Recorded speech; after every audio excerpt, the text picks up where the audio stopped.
Hi there, I'm going to show you how to make a roux. I'm going to go through all 4 stages of the 4 different types of roux. You can use any kind of oil or butter or animal fat. Today I'm going to be using clarified butter because I think it tastes better. Clarified butter has this lower smoke point because it no longer has the milk fats in it. As you can see right here, it is a little bit clearer without the milk fats. This is what it looks like with the milk fats. You can see them settled at the bottom.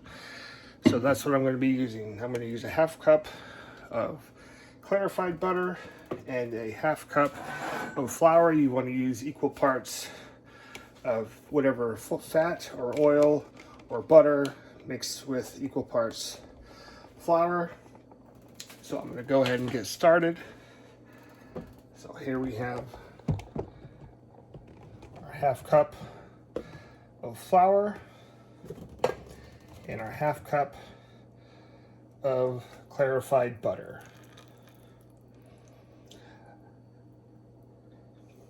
Now normally when you make a roux, you want to cook at a low temperature so as not to burn the roux.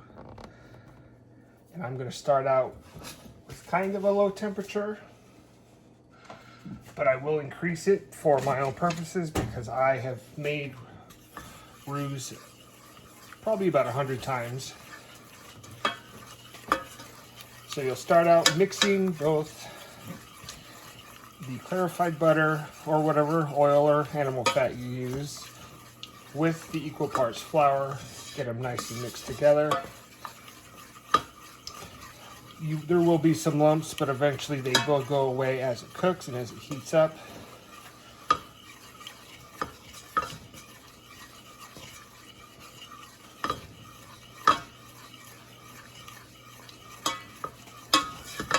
The most important part of making a roux is to be constantly stirring, constantly keeping it moving, because you do not want it to burn. If it burns, you have to start all over. And if this is your first time doing it, I would definitely recommend cooking at a lower temperature, because again, you do not want it to burn. So as you can see right now, the flour and the butter have completely mixed. No lumps as it has heated. And then I'm going to just continue to stir to help keep this roux moving and not burning. So I will show each step of the way, each color, each roux. We're going to start out with a blonde roux. Blonde roux are used usually for thickening soups. They can also be used if you add milk or cream to a blonde roux. You would get a bechamel sauce, which is used in lasagna. It's used in many French dishes like French sandwiches, croque madames, croque monsieurs. But we're not quite to the blonde stage yet. We're just getting it going right now. Letting this stovetop heat up.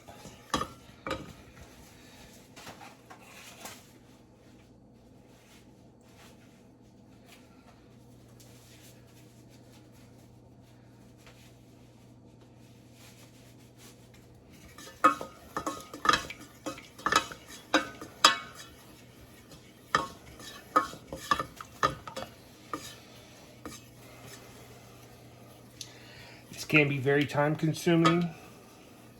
It can take a little while.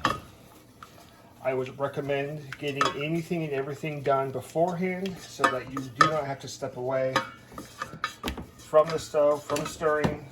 Have all other ingredients ready to go before you start a roux. You do not want to have to chop and do any kind of prep after, because it would definitely have the potential to burn.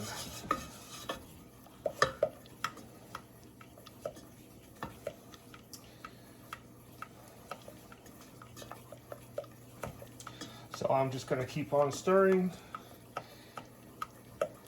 until we get all 4 stages.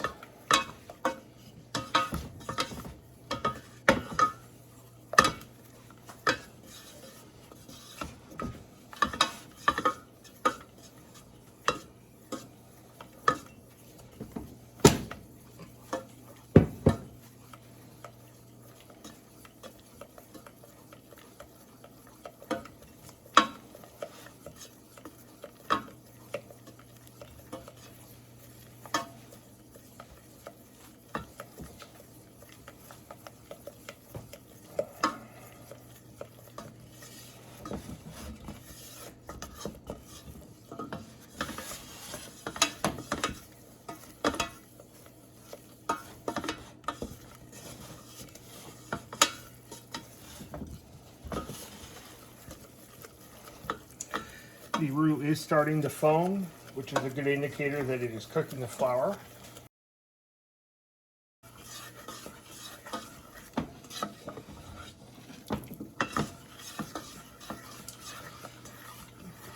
So right now, we are at the point in which it is a blonde roux. As you can see, there's some color.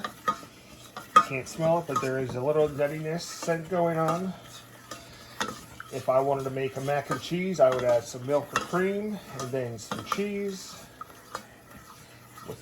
Making a bechamel cheese sauce, actually Mornay sauce with the cheese. And I could just add spices, seasonings, and pasta, and I would have macaroni and cheese. But with this roux, we're going to keep going to the next stage.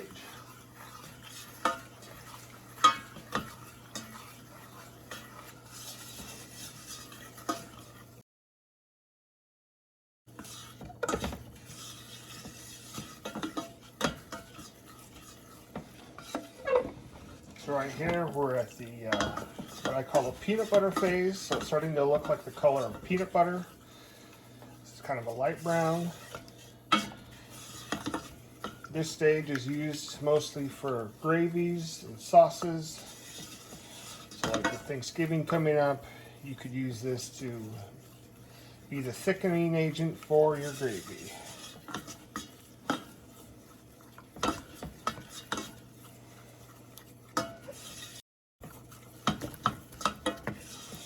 Okay, it's getting dark pretty quick now.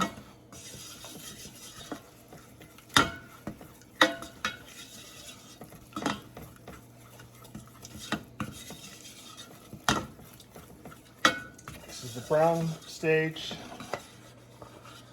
This color could be used for étouffées. It could also be used for gumbos if you like this color. It is a much nuttier scent, flavor to it right now. But this is the chocolate phase, if you will. We're going to keep going. If I wanted to make gumbo or étouffée, I could stop and just add my vegetables. We're going to go all the way to the dark brown, which is usually used in Cajun cooking like gumbo. It is smoky now because the clarified butter does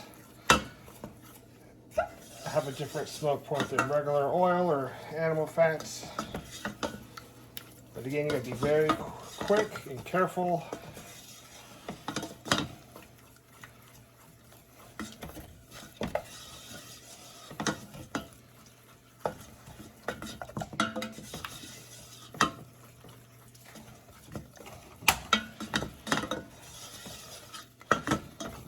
I went ahead and turned off my heat because it is getting very close.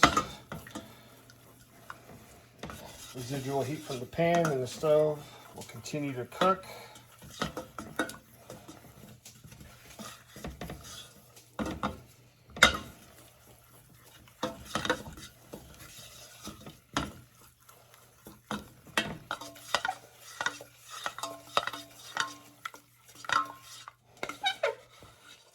there we have a dark roux. Like I said, this is used typically for gumbos. It can also be used for jambalaya. I will probably save this and use it for jambalaya. I'm going to let it cool off, because I had gumbo not too long ago, so I'm going to probably do jambalaya this time.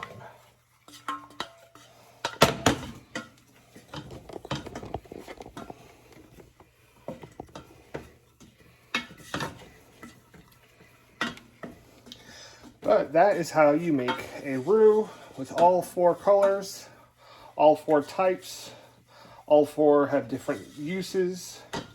The darker the roux, the less it thickens. But that's how you make a roux. Hope this helps.